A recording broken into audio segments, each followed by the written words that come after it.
वीर्याणं नमो उभज्जायाणं नमो लोये सव्यसाहूनम्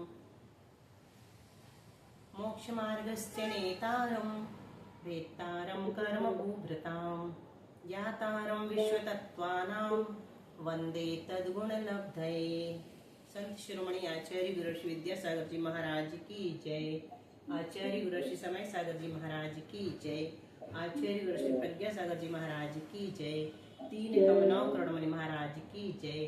द्वादशांग जनवाणी माता की जय। संपूर्ण आरिका माता जी की जय। पूज्य गुरुमति दृढ़मति आदि सभी बड़ी माता जी की जय। आरिका श्री एक्सपर्ट चिंतनमती माता जी की जय। महान पूज्य पाद आचार्य की जय। सर्वार्थ सिद्धि महान ग्रंथ की जय। हाँ, तो गाथा और सूत्र नंबर 1 शुरू हुआ था। उत्थानिका की किम तर्हि तत्त्रितयं समुदितम इति आह।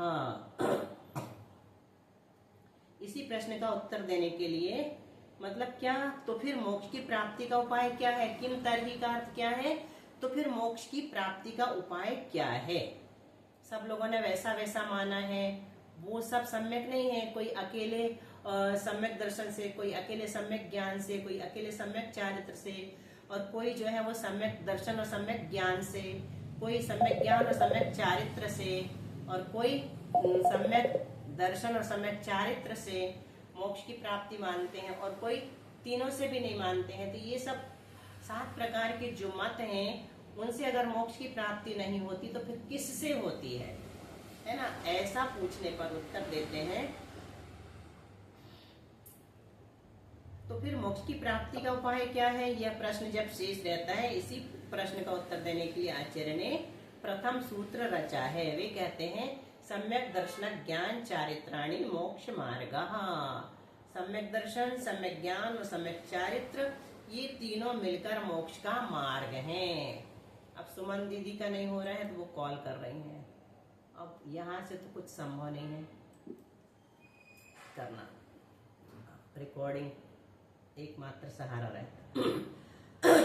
चलो, सम्यक इति अव्युत्पन्न शब्दो व्युत्पन्नो वा। क्या कह रहे हैं, सम्यक शब्द अव्युत्पन्न अर्थात रौड़िक और व्युत्पन्न अर्थात व्याकरण सिद्ध है। 2 शब्द है इसमें। व्युत्पन्न का एक अर्थ होता है बुद्धिमान, लेकिन यहाँ पर व्युत्पन्न का अर्थ क्या लिया है, व्याकरण से सिद्ध। तो प्रश्न नहीं है ये सीधा वाक्य है कि जो सम्यक शब्द है वो एक तो अव्युत्पन्न अर्थात रौड़िक भी माना गया है, और दूसरा व्युत्पन्न अर्थात व्याकरण से सिद्ध भी है। 2 प्रकार से प्राप्त होता है। जो व्याकरण से सिद्ध नहीं होता उसको क्या कहते हैं, रौड़िक कहते हैं, रूढ़ी से चला आया। जैसे हम कहते हैं कि आपका स्वास्थ्य कैसा है, तो आपने कहा चकाचक, तो चकाचक ये क्या है, रूढ़ी से चला आया है, ये कोई व्याकरण से नहीं बना है ना। तो ऐसे बहुत सारे हजारों शब्द जो हैं वो रौड़िक हैं, रूढ़ी से चले आ रहे हैं, हम लोग बोलते चले आ रहे हैं, तो उनको क्या कहते हैं, रौड़िक कहते हैं। और जिन शब्दों की रचना उत्पत्ति व्याकरण से होती है उनको क्या कहते हैं, व्युत्पन्न शब्द कहते हैं। जब यह व्याकरण से सिद्ध किया जाता है तब कौन कौन सी धातु उपसर्ग आदि लगते हैं, तो वो यहाँ पर बताते हैं। अंचते पौ समंचतीति सम्यक इति। अब संस्कृत अपन लोगों ने पढ़ ली है, क्लास के लोगों ने काफी कुछ है ना, तो समझ में आएगा कि जब यह व्याकरण से सिद्ध किया जाता है, व्याकरण से सिद्ध करने का मतलब क्या कहलाएगा पारुल, व्युत्पन्न। व्युत्पन्न, हाँ व्युत्पन्न। तो जब ये व्युत्पन्न, जिस समय हम इसे व्युत्पन्न मानेंगे तब उस समय इसमें सम उपसर्ग पूर्वक अंश धातु लगेगी और किप प्रत्यय लगेगा। उपसर्ग किसे कहते हैं और प्रत्यय किसे कहते हैं, कोई बताएगा। उपसर्ग आगे लगता है, प्रत्यय पीछे लगता है। बहुत अच्छा। शब्द के पूर्व जिसका प्रयोग किया जाता है वो उपसर्ग कहलाता है, और शब्दों के बाद में या धातु के बाद में जिसका प्रयोग किया जाता है उसे प्रत्यय कहते हैं। सुमन दीदी का नंबर किसी के पास हो तो लगा दो, फोन कर रही हैं मेरे उस नंबर पे जिस पे रिकॉर्डिंग चल रही। अब कुछ किया ही नहीं जा सकता, क्यों नहीं हो रहा, उनकी तरफ से ही प्रॉब्लम होगी ना। चलो दीदी उनको उनको बोल देंगे कि दोबारा ज्वाइन करने का लीव करके। कैसे बोलेंगे? नंबर है किसी के पास? दीदी उसे बोलना, सुमन दीदी से। हाँ बोल दो, आपका फोन खाली हो तो कहना कि लीव करके फिर से ज्वाइन कर लो, यहाँ से कुछ नहीं होगा अभी। जी। तो क्या बताया? सम उपसर्ग पूर्वक अंच धातु से क्विप प्रत्यय करने पर सम्यक शब्द बनता है। तो क्या करेंगे? जैसे हमने सम लिखा, फिर अंच धातु लिखी और बाद में क्विप प्रत्यय लिखा है ना। अभी स्लेट नहीं रखे हैं हम सामने, नहीं तो स्लेट में बता देते, लेकिन सरल है तो समझ में आ जाएगा। तो सम्यक शब्द ऐसे बना, ठीक है। दिखाएं क्या लिख के कि आ जाएगा? जी दीदी आ तो जाएगा, फिर भी आप दिखाना चाहे तो जरूर दिखाए। चलो ऐसे समझ लो, आज हम रख के नहीं बैठे यहाँ पर। कोई बात नहीं, कोई बात नहीं दीदी।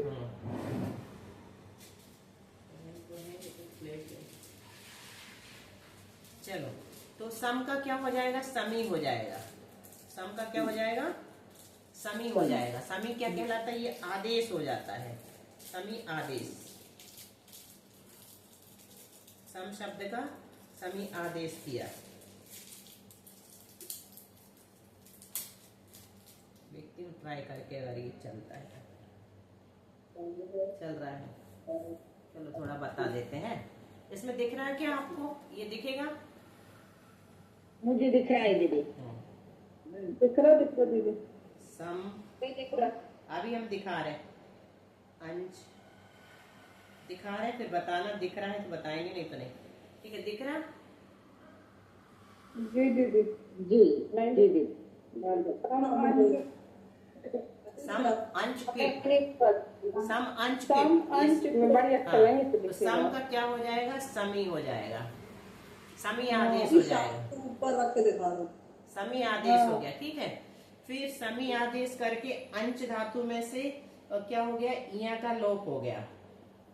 आपको अनुभव होता है इया का लोप हो गया तो सिर्फ चा बचा, ठीक है। आ और चा बचा, बीच वाला जो इया है उसका लोप कर दिया, ठीक है। और यहाँ पर क्विप प्रत्यय जो है ये सर्वापहारी लोप होता है। इसका क्या होता है? सर्वापहारी लोप। सर्वापहारी लोप का मतलब होता है पूरी तरह से उसका लोप हो जाता है। तो फिर रखे ही क्यों? आप पूछ सकते हैं कि जब पूरा ही लोप करना था तो रखे क्यों? तो उसके आने से कुछ कार्य धातु में हो जाता है, वो करके वो चला जाता है, उसको सर्वापहारी लोप कहते हैं, ठीक है। तो ये हो गया अपने पास समी प्लस अ प्लस च प्लस क्विप, ठीक है, इतना हो गया। अब समी में से ई का या हो जाएगा, इवर्णो यम सवर्णे न चपर लोप क्या।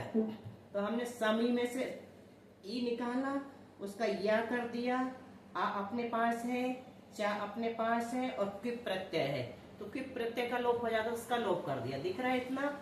सम या आ है ना, और चा, आ के बाद चा, ठीक है, इतना हो गया अपने पास। अब ये चजो का वो एक सूत्र आता है, उससे च का हो जाता है। चजो का वो सूत्र से क्या होता है? च का हो जाता है। तो हमने यहाँ पर च की जगह में क्या कर दिया? क कर दिया। अब जोड़ो, सम में या जोड़ा तो सम्यक हो गया, या में अ जुड़ गया, सम्यक हो गया। आ गया ना समझ में? ऐसे बनता सम्यक शब्द। हाँ, इसका फोटो डाल देना दीदी, जो लिखा है आपने उसका फोटो डाल देंगे, ठीक है। कल से स्लेट रख के बैठेंगे, कभी जरूरत पड़ जाएगी। हाँ, अच्छे से दिखेगा दीदी, प्रणाम करते हैं। हाँ, अस्य अर्थः प्रशंसा। हाँ, इसका सम्यक शब्द का अर्थ क्या है? प्रशंसा है। प्रशंसा, सम्यक का अर्थ क्या होता है?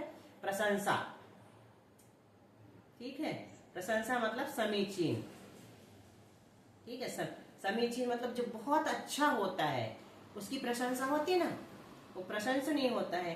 तो प्रकृत में इसका अर्थ क्या है? प्रशंसा है। अस्य अर्थः प्रशंसा। स प्रत्येकम परिसमाप्यते। सह का वह प्रत्येक के साथ लगा लेना। किसको प्रत्येक के साथ लगाना है अपने को? सम्यक शब्द को। सम्यक शब्द को प्रत्येक के साथ मतलब किन प्रत्येकों के साथ? किस किस के साथ? दर्शन ज्ञान चारित्र। हाँ, दर्शन ज्ञान और चारित्र के साथ। तो कैसे लगाएंगे? सम्यक दर्शन, सम्यक ज्ञान, सम्यक चारित्र, तीनों में लगा दिया है ना।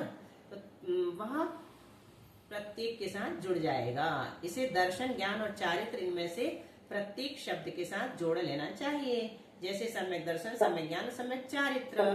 अब क्या कह रहे हैं, एतेषां स्वरूपम लक्षणतः विधानतश्च पुरस्तात् विस्तरेण निर्देक्ष्यामः। एतेषां से क्या लेना, इनका, इनका किनका, सम्यक दर्शन, सम्यक ज्ञान और सम्यक चारित्र का लक्षण और भेद के साथ। क्या कहा, लक्षण, एतेषां स्वरूपम लक्षणतः विधानतश्च, इनका स्वरूप सम्यक दर्शन, सम्यक ज्ञान और सम्यक चारित्र का स्वरूप लक्षण से और विधान, विधान से, विधान यानी क्या होता है, भेद, विधान यानी भेद, विधा है ना, कति विधा कहते हैं ना, तो लक्षण और भेदों के साथ इनका स्वरूप विस्तार से आगे कहेंगे। पुरस्तात् यानी आगे, विस्तरेण यानी विस्तार से, निर्देक्ष्यामः यानी कहेंगे। उद्देश्य मात्रम तो इदम उच्यते, ये जो हमने बोला ये रिपीट करो मनीषा, कौन सा? जो अब भी संस्कृत में पढ़ा। अच्छा, उद्देश्य मात्रम त्वदमुच्यते, तु इदम उच्यते, इसको तोड़ेंगे तो क्या बनेगा, तु इदम उच्यते। हाँ, अच्छा, त्वदम उच्यते। पारुल तुम रिपीट करो जरा। उद्देश्य मात्रम त्वदमुच्यते, तु इदम उच्यते। इदम इदम बोले। जब संधि विग्रह करेंगे तो क्या हो जाएगा, तु इदम, हाँ त्विदम का क्या हो जाएगा, हाँ, तो इसलिए हम रिपीट करवा रहे हैं कि बहुत लोग इस उद्देश्य को उद्देश्य बोल देते हैं, तो दोनों ने सही बोला है, उद्देश्य है यहाँ पर, उद्देश्य, शाम में रुक जाना है, या नहीं जोड़ना है, उद्देश्य यदि कर देंगे ना दीदी, एक ही बार है, हाँ इसीलिए तो भी गलत पढ़ते हैं, उद्देश्य नहीं सुनो ना, तो भी बहुत लोग बहुत बार गलत पढ़ देते हैं ना, यहाँ पर उद्देश्य मतलब, मैंने गलत पढ़ा क्या दीदी, मैं ये पूछ रही हूँ, मैंने गलत पढ़ा नहीं, आपसे पढ़वाया भी नहीं और आपने जो बोला वो सही पढ़ा, ठीक है। तो उद्देश्य बोलना, उद्देश्य जो है उसका मतलब है नाम, उद्देश्य मतलब नाम, और उद्देश्य का मतलब होता है लक्ष्य, है ना, हमारा उद्देश्य क्या है, लक्ष्य क्या है, तो यहाँ पर उद्देश्य जो शब्द लिया है उसका मतलब क्या है, उसका अर्थ क्या है, नाम, नाम मात्र यहाँ पर कहा जा रहा है। यहाँ कहते हैं अब क्या कहते हैं, पदार्थानाम यथात्म प्रतिपत्ति विषय श्रद्धान संग्रहार्थम दर्शनस्य सम्यक विशेषणम। दर्शन में जो सम्यक विशेषण जोड़ा है वो किस लिए जोड़ा है, तो पदार्थों के यथार्थ ज्ञान मूलक श्रद्धान का संग्रह करने के लिए दर्शन के पहले सम्यक विशेषण दिया है। इसको अंडरलाइन कर लेना, ये इम्पोर्टेंट है, ये याद ध्यान रखने जैसी बात है कि दर्शन के पहले सम्यक विशेषण क्यों दिया, तो पदार्थों के, पदार्था नाम यथात्म, यथार्थ ज्ञान मूलक श्रद्धान, प्रतिपत्ति यानी ज्ञान, प्रतिपत्ति विषय यानी ज्ञान मूलक, श्रद्धान संग्रहार्थम, श्रद्धान का संग्रह करने के लिए दर्शनस्य सम्यक विशेषणम, दर्शन के आगे सम्यक विशेषण जोड़ा। अब ज्ञान के आगे सम्यक विशेषण क्यों जोड़ा, तो वो बताते हैं, एक एक के बारे में बताएंगे। येन येन प्रकारेण जीवादयः पदार्था व्यवस्थिताः तेन तेन अवगमः सम्यक ज्ञानम। बोलिए विजया जी ये लाइन। जी पढ़ रही हूँ दीदी। येन येन प्रकारेण लक्षण, बराबर है ना दीदी, स्वरूपम लक्षण, तो नहीं नीचे की लाइन होना चाहिए, हाँ, यथात्म्य प्रतिपत्ति विषय श्रद्धान संग्रहार्थम दर्शनस्य सम्यक विशेषणम। नहीं, आपने ऊपर की लाइन पढ़ दी, कोई बात नहीं। चलो मनीषा, सरोज पढ़ो, सरोज है क्या, चंदन वाला जी पढ़िए ना दीदी, मैं ग्रंथ निकालूंगी, ग्रंथ है मेरे पास। हाँ, जीवादया पदार्था व्यवस्थित नास्तेन तेना बगमः सम्यक ज्ञानम। पदार्थ तक तो सही पढ़ा तुमने, फिर बोलना है व्यवस्थिताः तेन तेन अवगमः सम्यक ज्ञानम। चलो ठीक है, तेनावगमः सम्यक ज्ञानम। जिस प्रकार से जीवादिक पदार्थ अवस्थित है उस प्रकार से उनका जानना, मतलब जीव पदार्थ किस रूप से अवस्थित है, ज्ञान दर्शन स्वरूप लेकर के अवस्थित है, उसको ज्ञाता दृष्टा मानना, ये असम्यक ज्ञान है हमारा, है ना। और जीव का लक्षण दूसरा मान लेंगे, कि जैसा भी दूसरे वादियों ने माना तो वो सम्यक ज्ञान नहीं कहलाएगा। ठीक है, अब आगे चलते हैं। विमोह संशय विपर्य निवृत्त्यर्थम सम्यक विशेषणम। हाँ, तो विमोह संशय और विपर्य निवृत्त्यर्थम, ज्ञान के पहले जो सम्यक विशेषण दिया है वो क्यों दिया है? विमोह संशय और विपर्य, 3 प्रकार के ज्ञानों का निराकरण करने के लिए दिया है। संशय किसे कहते हैं, कोई बताएगा? विपर्य किसे कहते हैं और अनध्यवसाय किसे कहते हैं? संशय कहते हैं दोलायमान अवस्था को, ऐसा है या नहीं ऐसी अवस्था को। ठीक। और विपर्य ये तब तो आप वचनों पे हाँ बोलो खत्म पारुल। करना संशय। पारुल क्या बोल रहे तुम बोलो। संशय का उदाहरण दे रहे थे कि पंचमेरु के बारे में पढ़ रहे हैं, नंदीश्वर के बारे में। संशय है कि ये होते भी हैं, नहीं होते, इतने बड़े कैसे होते हैं, इतनी बड़ी बड़ी प्रतिमाएं वहाँ कैसे हो सकती हैं, इतने मंदिर कैसे हो सकते हैं, ऐसे नहीं संशय होना। ये तो सब ठीक है, ये तो नहीं है, संशय में नहीं आता। संशय इस प्रकार का होता है उभय कोटि संस्पर्शी ज्ञान को, दोनों कोटि को उभय ज्ञान कोटि संस्पर्शी ज्ञान संशय कहलाता है। जैसे रस्सी को देखा तो रस्सी है कि सांप, रस्सी है कि सांप, सीप को देखा तो सीप है कि चांदी, दो का ही विकल्प रहता है ज्यादातर। और बाकी जो तुम कह रही वो थोड़ा सा अश्रद्धान में चला जाता है, श्रद्धान नहीं बनता वहां पर, वो संशय न होकर के वो अज्ञान है, अश्रद्धान रूप अज्ञान है। तो उभय कोटि संस्पर्शी लेते, कई जगह अनेक कोटि संस्पर्शी भी आया। और विपर्य किसे कहते? विपरीत को ही सम्यक मान लेना। सांप को रस्सी ही मान लेना या रस्सी को सांप ही मान लेना। जैसे कोई गाड़ी से जा रहा है, देखो, हाँ, और रास्ते में ऐसे फैला हुआ कुछ दिखा तो गाड़ी रोक दी कि सांप है। अब 1 घंटे तक हिले भी नहीं और सांप भी नहीं हिला, है ना। इतने में क्या हो गया? सवेरा हो गया। सवेरा हो गया तो देखा कि सांप नहीं है, रस्सी है। अभी तक क्या बना रहा? संदेह बना रहा कि सांप है कि रस्सी है।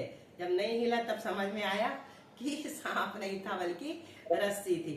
तो यह रस्सी को ही सांप मान लेना, ये विपर्य है। हमारी मम्मी के साथ हुआ था, उन्होंने कहीं अपने घर के नीचे कोठे में दरवाजा खोला तो उनके ऊपर कुछ गिरा, तो उन्होंने उस टाइम झटके से गर्दन से निकाल के फेंक दिया और कोठा बंद करके चले गए, क्योंकि उस टाइम रात थी। सुबह आकर देखा उन्हें तो डर था कि सांप है, सीधा, लेकिन खोल कर देखा रस्सी होती तो वहीं पड़ी होती, लेकिन वो सांप ही होगा। वो वहाँ से जा वही तो कह रहे हैं, ऐसी होता है। तो इस प्रकार से अभी विमोह रह गया। विमोह का अर्थ होता है अनध्यवसाय। अनध्यवसाय मतलब है क्या नहीं, कोई प्रकार का विकल्प नहीं होना। वैसे सामान्य से तो ऐसा कहते हैं, जैसे पैर के नीचे कुछ आया तो बस कुछ है, क्या है ये नहीं सोचना। या फिर जैसे अभक्ष खा रहे हैं कई लोग, तो ये नहीं सोचते कि खाने योग्य है कि नहीं है, बस खा लो फुर्सत, तो कुछ भी नहीं सोचना, अच्छा है या बुरा है, किसी भी प्रकार का सोच विचार नहीं करना। विभ्रम कह सकते दीदी, विभ्रम। हाँ, विभ्रम भी कहते हैं उसको, और अनध्यवसाय ज्यादा कहते हैं। ठीक है, वो तो अनध्यवसाय। दीदी संशय को दोलायमान अवस्था ठीक है, या उभय कोटि को स्पर्श करने वाला ज्ञान सही है, दोलायमान कहते हैं। जी जी दीदी, इस प्रकार से ज्ञान इसके पहले दीदी, इसके पहले का बताओ ना, जो सम्यक दर्शन का बताया विशेषण। हाँ, क्यों सम्यक दर्शन, ये वाला समझ में नहीं आया। कौन सा वाला? पदार्थों के यथार्थ ज्ञान मूलक श्रद्धान का संग्रह करने के लिए दर्शन के पहले, जैसे दर्शन हमने देखा तो वो सम्यक तब होगा जब पदार्थों का यथार्थ ज्ञान मूलक श्रद्धान कराने वाला होगा। इसमें सीधा सीधा यही लेना, जैसे हमने जीव को देखा तो जीव को देखा, अगर हमने जीव को जिस रूप में देखा वो उस रूप में है तो यथार्थ ज्ञान मूलक श्रद्धान कराने वाला है। यानी ज्ञान दर्शन स्वरूपी अगर वो है, हमने अजीव कोई, मान लो कोई पड़ा टेडी बियर का है और एकदम जीवंत लग रहा है, ऐसा लग रहा है अब भी चल पड़ेगा, उसको हमने जीव मान लिया तो यथार्थ ज्ञान मूलक श्रद्धान थोड़ी कहलाएगा, है ना, वो तो संशय विपर्य आदि में चला जाएगा। तो यहाँ ये जो है श्रद्धान से जोड़ना, उसको ज्ञान से नहीं जोड़ना। पदार्थों की यथार्थ ज्ञान मूलक श्रद्धान का संग्रह करने के लिए, मतलब क्या कि जिस समय हम वस्तु तत्व का सही स्वरूप जानते हैं और उसके बाद जब श्रद्धान करते हैं तो वो श्रद्धान जो है सम्यक दर्शन कहलाता है। इतना मात्र लेना उससे, जो भी पदार्थ हमने जाना वो यथार्थ ज्ञान मूलक होते हुए, मतलब यथार्थ ज्ञान, उसका मूल जो है ना यथार्थ होना चाहिए, यथार्थ ज्ञान पूर्वक होना चाहिए, तब उसका श्रद्धान होता है, तो वो कहलाएगा सम्यक विशेषण दर्शन का। आया थोड़ा बहुत समझ में? अभी विशेषार्थ में और आ जाएगा। ठीक है, जी दीदी आ रहा है समझ में। हाँ, अब चारित्र के लिए चलो। तो चारित्र के लिए क्या कहा? संसार, ये नहीं हो गया, विमोह, संसार कारण निवृत्तिम प्रत्यागूर्णस्य ज्ञानवता। कोई ज्ञानी, ज्ञानवता मतलब ज्ञानी, जो ज्ञानी पुरुष संसार कारण निवृत्तिम, संसार के कारणों को दूर करने के लिए, निवृत्तिम का अर्थ यहाँ क्या लिया?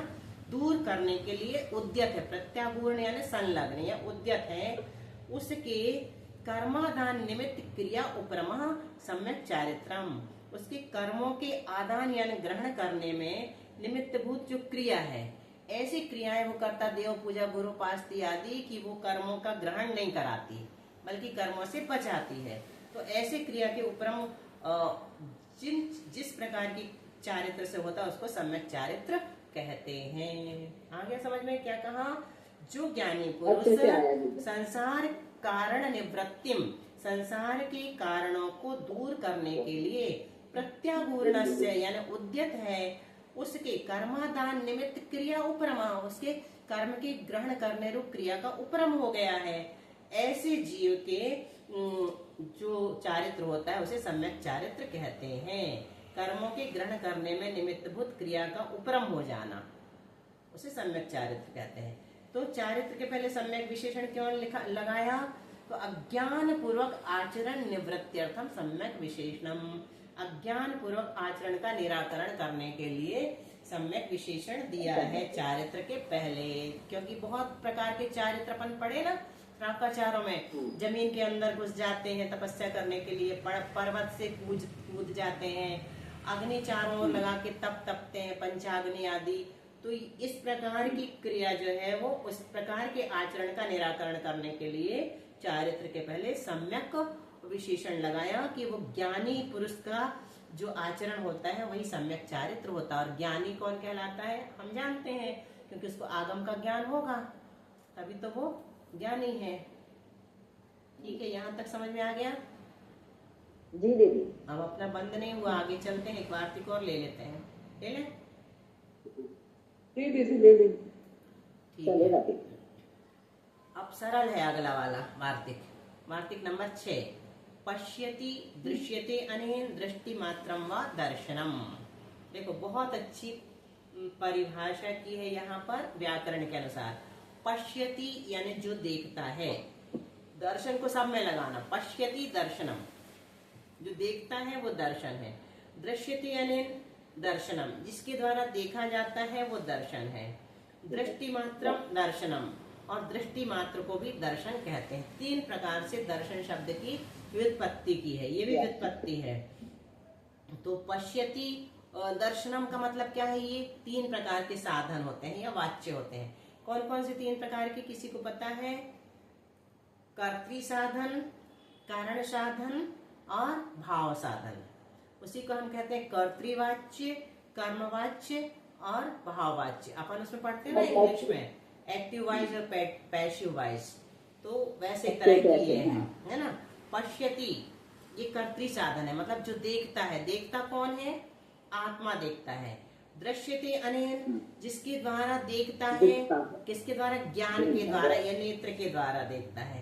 और दृष्टि मात्रम यानी देखना मात्र, सिर्फ देखना, क्रिया, क्रिया मात्र को जहाँ पकड़ा जाता है वो दृष्टि मात्रम कहलाता है। सरोज तुम गई नहीं? दीदी भैया जी बोल रहे हैं। चलो तो ठीक है, तो पढ़ लो। अब ज्ञान की व्युत्पत्ति कैसे की है? जानाति ज्ञायते अनेन ज्ञप्ति मात्रम व ज्ञानम। कौन कौन से 3 साधन बताए? रिपीट करो कोई। जानाति ज्ञायते अनेन ज्ञप्ति मात्रम व ज्ञानम। नहीं, इसको रिपीट करने को नहीं बोला, ये तो अच्छा किया तुमने कर दिया। 3 साधन के नाम गिनाओ या 3 वाच्य के। तो जानता है जिसके द्वारा जाना ये भी जाता है, नहीं, या जानना ये भी मात्र ज्ञान नहीं। है। साधन हमने अच्छा, कर्तृवाच्य, कर्मवाच्य, भाववाच्य हाँ, पूछे ये दीजिए। पूछ और रहे भाववाच्य। हैं। हम साधन बोल रहे हैं ना, या तो फिर कर्तृ साधन, करण साधन और भाव साधन। अच्छा, अब इनको लगाओ। कर्तृ साधन, जानाति, सुगम साधन और भाव साधन। हाँ, जानाति, रिपीट करना एक बार दीदी, फिर से रिपीट करना। कर्तृ साधन, करण साधन और भाव साधन। कर्तृवाच्य, कर्मवाच्य और भाववाच्य। जब वाच्य बोलेंगे तो करण की जगह कर्म हो जाएगा, ठीक है। कर्म वाच्य में कर्म की प्रधानता होती है, पैसिव वॉइस। भाववाच्य, कर्मवाच्य। I write a letter is written by me, ऐसे बोलते हैं ना। मैं पत्र लिखता हूँ, मेरे द्वारा एक पत्र लिखा जाता है। इसी प्रकार यहाँ पर कह रहे हैं जानाति इति ज्ञानम, जो जानता है वो ज्ञान है। कौन जानता है? आत्मा। ज्ञायते अनेन इति ज्ञानम, किसके द्वारा जानता है? ज्ञान के द्वारा ही जानता है, वो भी ज्ञान है। और ज्ञप्ति मात्रम मतलब जानना मात्र, जानना क्रिया है ना। क्रिया अपन जब पढ़ते हैं इंग्लिश में, वर्ब पढ़ते हैं तो देखना, जानना, सुनना, खाना, पीना, ये सब क्रियाएं कहलाती हैं। सिर्फ एक शब्द में बोलते हैं ना, उठना, बैठना, जागना, ये सब क्रियाएं हैं। कर्तृ साधन कहलाने, कर्तृ साधन है कर्तृवाच्य, कर्मवाच्य और भाववाच्य। काय के साधन है, किस चीज के किसी साधन? के साधन है। ये 3 प्रकार के वाच्य कहलाते हैं। ये अच्छा, इनकी व्युत्पत्ति 3 प्रकार से होती है। कर्तृ साधन रूप से करेंगे तो जानाति, जो जानता है। और करण साधन रूप से करेंगे तो ज्ञायति अनेन, जिसके द्वारा जाना जाता है। भाव साधन रूप से करेंगे तो ज्ञप्ति मात्रम, जानना मात्र। इसी प्रकार अब चारित्र का लगाया, ठीक है। इसी प्रकार चारित्र का लगाओ। चरति, चर्यते अनेन चरण मात्रम व चारित्रम, तीनों में चारित्र को लगाना। चरति, सुनो पहले, चरति चारित्रम, चरित्र अनेन चारित्रम, चरण मात्रम चारित्रम, तीनों में लग जाएगा। चरित्र मतलब जो आचरण करता है वो चारित्र है ना। जिसके द्वारा आचरण किया जाता है वो भी चारित्र है। और आचरण मात्र, उसको भी चारित्र कहते हैं। तो ननु एवं सएव कर्ता सएव करणम इत्यायातम। अब यहाँ से शंका शुरू हुई। शंकाकार क्या कहता है? यदि आप ऐसा मानोगे तो जो दर्शन आदि शब्दों की इस प्रकार व्युत्पत्ति करोगे तो कर्ता और करण एक हो जाता है, जबकि ये बात विरुद्ध है। ये कौन कह रहा है? शंकाकार कह रहा है। क्या कह रहा है? दीदी थोड़ा, हाँ अब दिख रहा है। क्या नहीं दीदी, थोड़ा आगे बढ़ाना पड़ेगा दीदी। क्या? अच्छा, संस्कृत नहीं दिख रहा है मुझे। हाँ ठीक है, आप सही कह रहे हैं, मैंने बढ़ाया नहीं। मैं पुस्तक से देख रही हूँ ना, इसलिए आप लोग याद दिला दिया करें। मेरे पास ग्रंथ है दीदी, मैं कल निकालूंगी। मेरे पास है। ननु एवं, यहाँ से देखना, ये दिख रहा है ननु एवं। जी, जी। सएव कर्ता सएव करणम इति आयातम। तो क्या कहेंगे? इसका अर्थ क्या है? दर्शन आदि शब्दों की इस प्रकार व्युत्पत्ति करने पर, किस प्रकार व्युत्पत्ति करने पर? जैसे हम लोगों ने किए, क्या व्युत्पत्ति की? पश्यति, दृश्यते अनेन दृष्टि मात्रम, जानाति, ज्ञायते अनेन ज्ञप्ति मात्रम, चरति, चर्यते अनेन चरण मात्रम। इस प्रकार की व्युत्पत्ति करने पर वो कह रहे हैं शंकाकार कि कर्ता और करण एक हो जाएंगे, और कर्ता और करण एक हो जाएंगे तो ये बात तो विरुद्ध कहलाएगी। तो आचार्य समाधान करते हैं। क्या समाधान करते हैं? सत्यम, कहते हैं ठीक है, आपका कहना सही है, यद्यपि यह कहना सही है, तथापि स्वपरिणाम और परिणामी, स्वपरिणाम, एक सेकंड,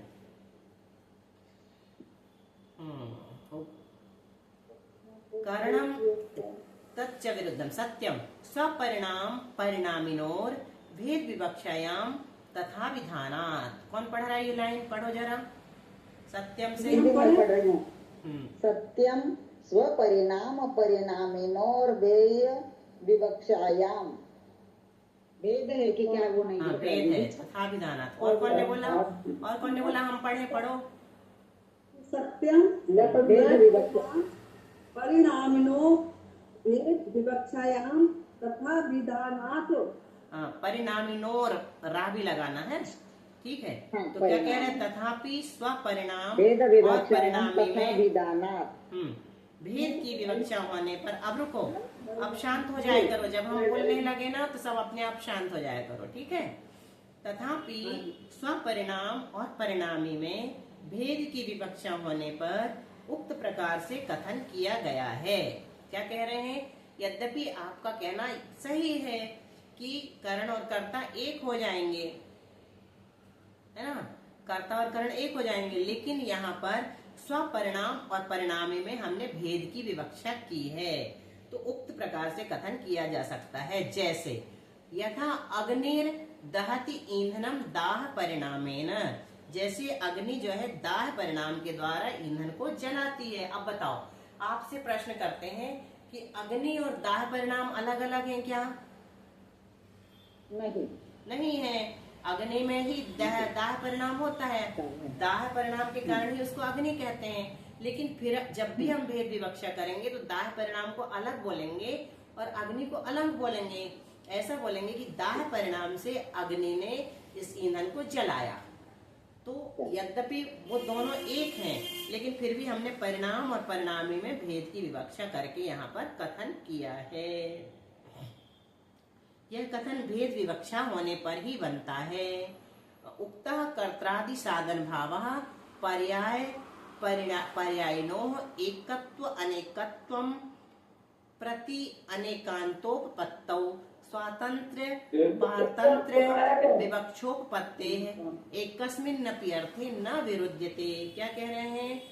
यहाँ चूंकि पर्याय और पर्यायी में एकत्व और अनेकत्व के प्रति अनेकांत है, अतः स्वातंत्र्य और पारतंत्र विवक्षा के होने से एक ही पदार्थ में पूर्वोक्त कर्ता आदि साधन भाव विरोध को प्राप्त नहीं होते। जैसे अग्नि का उदाहरण दिया, जैसे कि अग्नि से दहन आदि क्रिया की अपेक्षा कर्ता आदि साधन भाव बन जाता है, वैसे ही प्रकृति में जानना चाहिए। प्रकृति में यानी प्रकरण में प्रसंग में जानना चाहिए। इतने ही रखते, नहीं तो आप लोगों को पचेगा नहीं। ठीक है दीदी, कल से ग्रंथ निकाल लेंगे ना तो और ज्यादा अच्छा रहेगा। निकालना ही चाहिए, सब लोगों को निकालना है। हाँ, वो मैं थोड़ा अभी आई हूँ ना तो थोड़ा डिस्टर्ब हुआ अभी, कल तो निकल ही जाएगा। और जिसके पास हो निकाल ले तो अच्छा है, क्योंकि थोड़ा अंडरलाइन वगैरह करेंगे ना। हाँ, लिख सकते जी दीदी, बिल्कुल सही कहा आपने। चलेगा। सागर प्रणाम दीदी, सागर वंदना दीदी। इसमें बहुत सारी सुंदर सुंदर बातें आएंगी तो वो अपन याद करेंगे। इसको बहुत शांति से और बहुत अच्छे से पढ़ेंगे। इसमें आप लोग प्रश्न बना के लाइए। जैसे सबसे पहले क्या प्रश्न बनाएंगे कि इस ग्रंथ का नाम तत्वार्थ वृत्ति भी है, सर्वार्थ सिद्धि भी है। इस ग्रंथ के मंगलाचरण पर कौन सा ग्रंथ लिखा गया? आत्ममीमांसा लिखा गया। उसका दूसरा नाम क्या है? देवागम स्तोत्र। ठीक है। और वो किसका मंगलाचरण है? गंधहस्ती महाभाष्य का मंगलाचरण है। बहुत अच्छा, गंधहस्ती महाभाष्य का मंगलाचरण। और गंधहस्ती महाभाष्य में कितने श्लोक हैं? कितने श्लोक प्रमाण है? बोलो, सही है। 84,000 श्लोक प्रमाण है। ठीक है। ये प्रश्न सब आप लोग अपनी कॉपी में लिख लेना, कहीं लिखे नहीं है। फिर सर्वार्थ सिद्धि की टीका, सर्वार्थ सिद्धि पर जो वार्तिक बनाया गया उसका नाम क्या है? उस टीका का नाम राजवार्तिक। किसने लिखी? नहीं, पूरा नहीं बोलो विजया जी, जितना पूछना है उतना ही बोलना। राजवार्तिक किसने लिखी? पूरा बोलो, भट्टाकलंक देव या आचार्य कलंक देव। फिर राजवार्तिक पर जो श्लोक वार्तिक बनाए गए उसका नाम क्या है? हाँ, मतलब श्लोक रूप में वार्तिक बनाए गए। नहीं, श्लोक रूप में जो वार्तिक बनाया गया उसका नाम है तत्वार्थ श्लोक वार्तिका अलंकार। पूरा नाम याद रखना, पूरा नाम लिखना आप लोग, तत्वार्थ श्लोक वार्तिका अलंकार। अगर याद नहीं रहे तो रिकॉर्डिंग खोल के लिख लेना प्रश्नों के उत्तर। ठीक है। तत्वार्थ श्लोक वार्तिका अलंकार। यहाँ तक पहुंच गए अपन। और तत्वार्थ श्लोक वार्तिक के ऊपर जो टीका लिखी गई उसका नाम पता ही है, गंधहस्ती महाभाष्य। बताइए श्लोक वार्तिक। तत्वार्थ श्लोक दीदी हमें वार्तिका एक बात बताइए दीदी, एक बात बताइए, जो आप बता दिए गंधहस्ती महाभाष्य का मंगलाचरण आत्ममीमांसा है, लेकिन वो तो अलग ग्रंथ है, ये अलग ग्रंथ है। किसने कहा अलग ग्रंथ है? आत्ममीमांसा अलग नहीं है ग्रंथ? किसने कहा आपसे अलग ग्रंथ है? जब नहीं तो मंगलाचरण इसी का ग्रंथ। हाँ ना, वही तो बता रहे हैं कि गंधहस्ती महाभाष्य के मंगलाचरण जो है आत्ममीमांसा, वो तो अपने पास उपलब्ध है।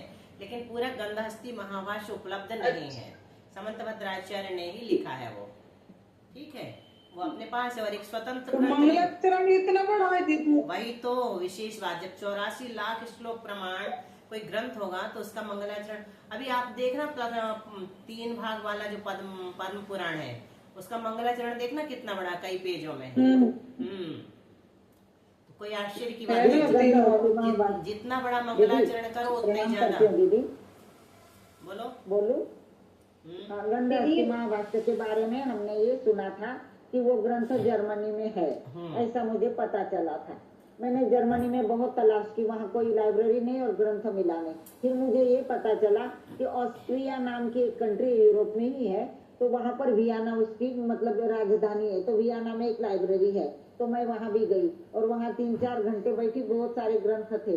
लेकिन वो बोल रही थी, वहाँ की लेडी जो लाइब्रेरी चलाती थी, वो बोल रही थी कि इस ग्रंथ के लिए हमारे पास बहुत से लोग आए थे, लेकिन हमारे पास नहीं है।